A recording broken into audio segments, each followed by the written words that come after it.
led Texas. They're now in Illinois. Texas Governor Greg Abbott has issued some arrest warrants for them to bring them back. Senator John Cornyn of Texas said that FBI Director Kash Patel has approved my request for the FBI to assist state and local law enforcement in locating runaway Texas House Democrats. Are you in support of that? Are you in support of A, these Democrats getting arrested, and B, the FBI getting involved? I am in support of people who take an oath to office, and they have made that oath to serve. And if they violate the law, and I'm not an expert on Texas state law, but if there has been a violation of their oath of office and they are committing a crime, then I believe that it is fair to prosecute that crime. People have to be called out for their good behavior and their lacking behavior. And I would suggest that I trust those people in a position to analyze that and make that decision are doing what they feel is best for the people of Texas. Redistricting is not uniquely a Republican issue. We see that in Illinois. And some Democratic governors have said that if the maps pass in Texas, they're going to fight fire with fire.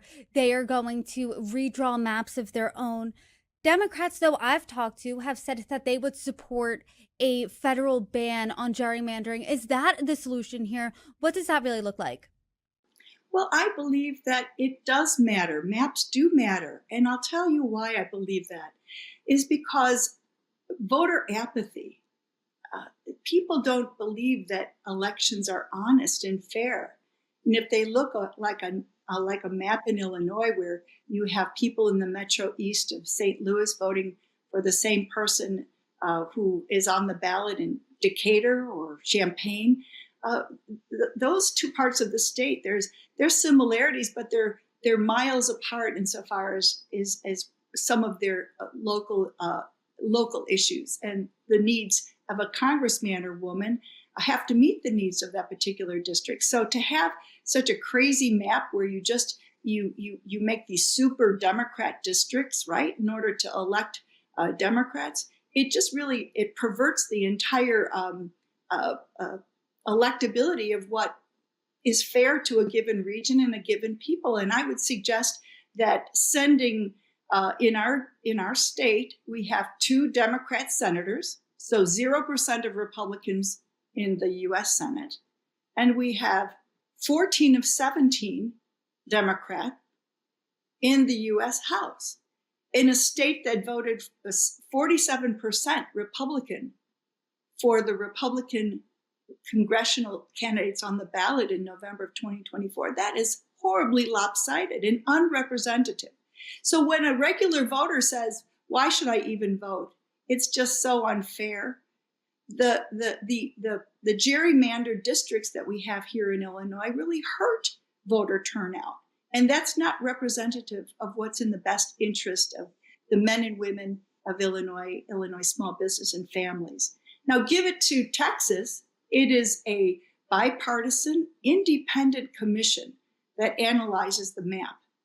And if this commission, in open transparency to all the voters in Texas, believe that the Texas map is not representative of Texas, in all fairness, the state legislature, even if the Democrat legislators don't like it, have a right to vote that way.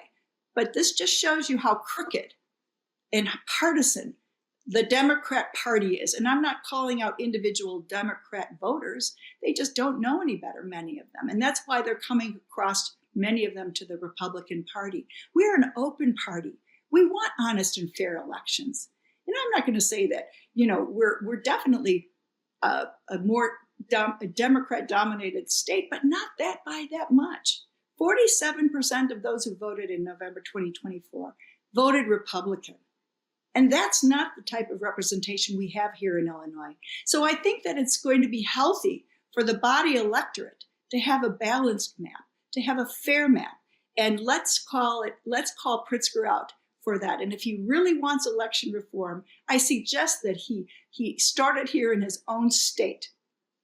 I think the issue that Democrats have with what's happening in Texas is twofold, right? One is that this is not happening in a census year. This is in the middle of a decade that they are redrawing these maps. And two is that it's a directive that they're saying is from President Trump. President Trump is facing a tight midterm.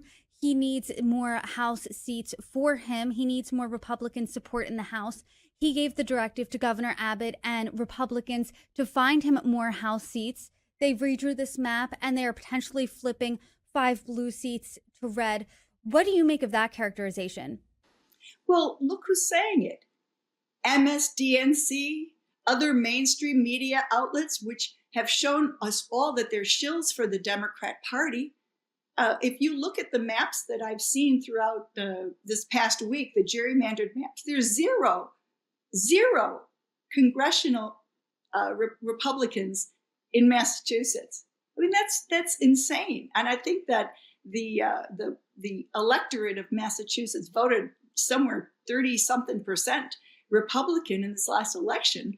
And that would suggest that, at least to be fair and balanced, it should be at least a third of their electorate that goes to Washington. So I think what I've heard, and I think it's legitimate, if the census that was taken in 2020 is lopsided, included individuals who are not citizens of this country, then it is fair that a new census is taken. And I heard that there's a call for a new census. Granted, it's the middle of the decade. And of course, we do the census at the start of the decade 2020.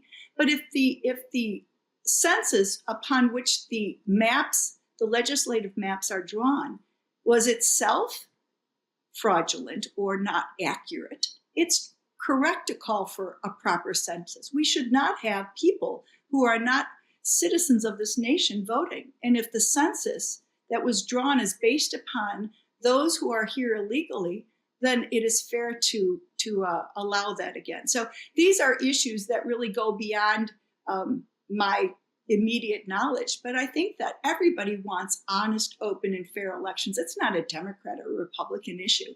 And I applaud Texas for having the independent bipartisan commission. I wish we had it here in Illinois, and I call Governor Pritzker to the task of forming one. And I think that, to your point, it's not a Democrat want or a Democrat need or a Republican want or need to have a fair election. And I think it's anti-American to have one American's vote count more or less than another one. So really, what is the solution here? Because in my conversations, I've talked to Democrats and Republicans over the past couple of days, and the one thing they agree on is we have to stop gerrymandering dead in its tracks in this country. I mean, so should there be legislation to make sure that this doesn't happen? What do you think that really looks like? How do we move forward? All I can say is, in Illinois, we welcome an independent bipartisan commission to examine our map, to draw a fair map, and to allow the voters to decide in a balanced, transparent, open way. This discussion, thank goodness, the reason we're talking about it is because it's an open, transparent discussion in Texas. And we don't have that in Illinois. People have been shocked that the map looks the way it does. So I think that this entire issue is healthy for those in the electorate. It's waking people up. And we're saying, hey, every vote matters in Illinois, and vote